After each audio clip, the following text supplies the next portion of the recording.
Hey, it's Coach Jamila, and I am a transformation life coach. I teach women how to be happy by teaching them how to overcome low self esteem, low self worth, lack of self confidence, negative thinking, and other self sabotaging tendencies.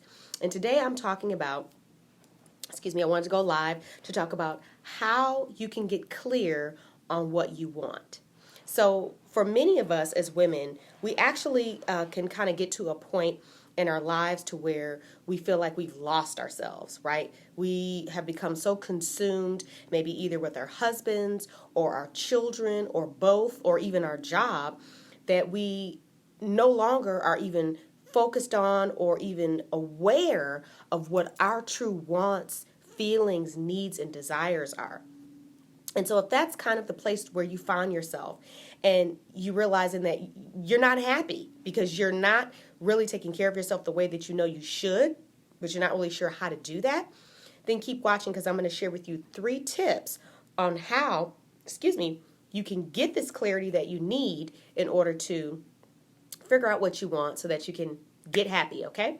So the first thing is you need to get to know yourself again, okay? So the fact of the matter is like I said, if you've been consumed, with married life, raising children with your husband, or even like a full-time job or a career, then you haven't really been thinking about yourself. In fact, you probably have been putting your needs to the back of the line for so long that you're completely out of touch with them. So the first thing I want you to do, and you're going to need paper and pen for this because I'm all about doing exercises. I'm not a monologuer because I also am a speaker and I also do trainings. And when I do trainings, I don't get up there and monologue and just give some long speech. I don't like that. I'm not a lecturer. I like to do exercises. I like to get people interacting and doing things tangibly, because that's how people learn, right? Some people learn by listening, seeing, but doing really is the ultimate teacher. And so I want you to do this with me. So I want you to get a paper and a pen, and I want you to think back, okay,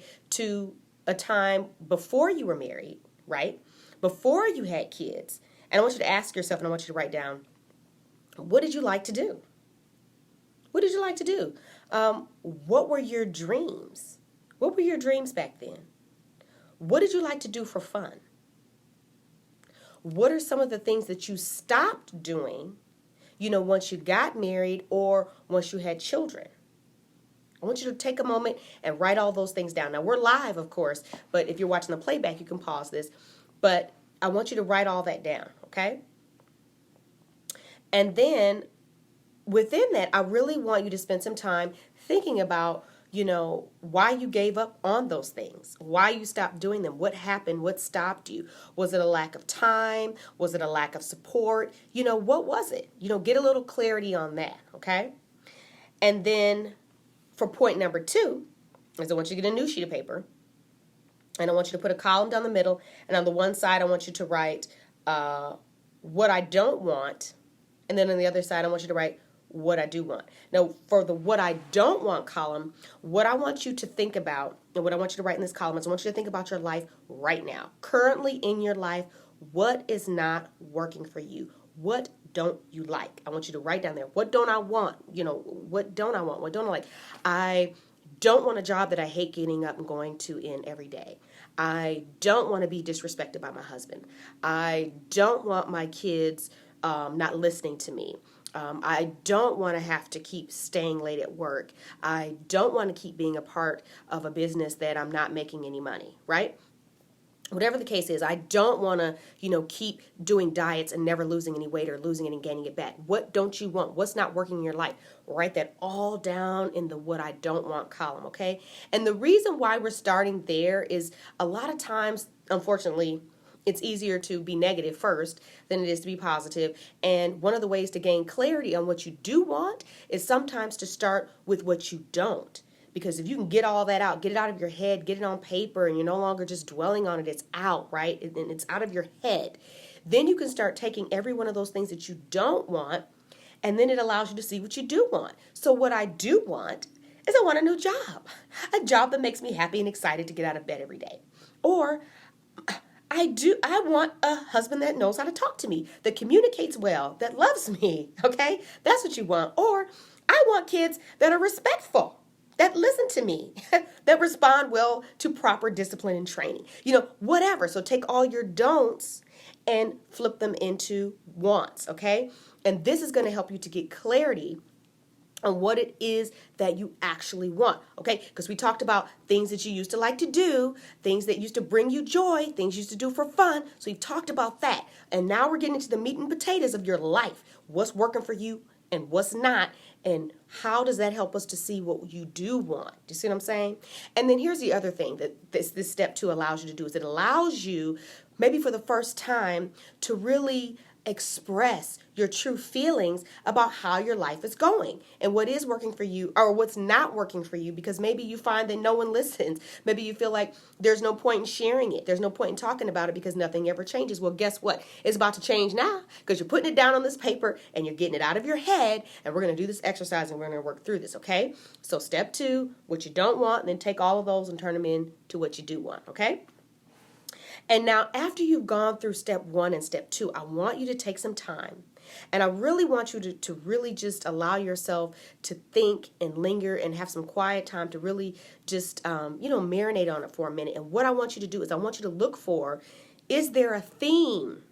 Is there a theme amongst these of what I'm wanting or what I used to enjoy or what used to, light up my life? Was there a theme here? Is there a common thread that's moving through here that is something that maybe was happening that's not happening anymore, and that this could be why I'm experiencing this sense of I'm just not happy right now and I don't know why, okay? And that's important because if you can identify that one area, then what I want you to do is I want you to then focus on that one area. And what I want you to focus on is I want you to focus on taking action today, if not today, at the latest tomorrow. I want you to start taking action on how to change that and bring that back into your life. Whatever that theme is, that thing that's missing, maybe you had it and you lost it, or you never had it but you already wanted it. What do you have to do to bring it into your life? What has to change? If you're not happy in your marriage, do you need to sit down and have a heart-to-heart with your spouse so that you create a relationship now that's working for both of you, okay? If your kids are getting on your nerves, do you need to sit down and have a conversation with them so now that the family dynamic is working for everyone involved, Or if you've been through an unwanted divorce and you're just lost totally and you don't know what you want, or do you need to sit down and get clear on who you are as a woman and what you want out of life and in a new relationship so you can do it better the next time if that's what you want, or do it better as an independent woman, whatever it is that you want, okay? And so just to review, I want you to, again, number 1, you got to get to know yourself. And that exercise is to think back, to before you were married and had kids or were working in your career, and write down what those positive things were that you enjoyed. Number 2, write down what you don't want. Take those don'ts and flip them into what you want. And then 3rd, look for the themes. Look for the common threads. What are really the core issues that are preventing me from being happy? And then I want you to address them. For example, have you found that you've lost your creativity? Maybe you used to be a dancer. Maybe you were a musical person and you no longer have those in your life as an outlet. Could you find a way maybe to take lessons again, or find a way to introduce those back into your life so that you can begin to experience that joy that you once had? That sense of you felt like, man, I feel like I'm somebody different when I'm dancing, right? Or when I'm listening to the music, or when I'm playing this instrument. Figure out how to reintroduce that into your life. Or, like I said earlier, have you lost yourself in your marriage, because you've been completely focused on your husband and children? Well, none of them ever said that you had to give up yourself for them. See, that's a decision and choice that you made, and so you can't get mad at them for it. That's something that you as a woman decided to do. I'm guilty of it. We're all guilty of it. So what can you do to start making time for mom and wife so that she feels good about herself, and then what she's now giving to her husband and family is joy and happiness, and not bitterness or anger or resentment that it's always your needs aren't being met, okay? And then, or maybe you hate what you do for a living. Maybe you just absolutely cannot stand your job. Okay, well, update your resume and get on monster.com or Indeed, and let's start finding you another job. Or if you have a business idea that you want to pursue, hey, get on YouTube or the internet, Google, and start figuring out how to make that happen, okay? So those are my three tips for helping you to get clear on what you want so that you can start finding your happiness again. So if you enjoyed those tips, please feel free to like, comment, share this video. Also, if you feel like you would like some help in this regard and gaining clarity, again, as I mentioned, I'm a transformation life coach. This is what I do. I teach women how to basically get out of their own way so they can be happy. And so if you'd like to speak with me personally, one-on-one, you're absolutely welcome to do that. You can book a free 30-minute discovery and action call with me. I'll put the details in the description below this video, but you can do it through my website, CoachJamila.com. And anyway, I want to thank you for watching, and I look forward to seeing you here.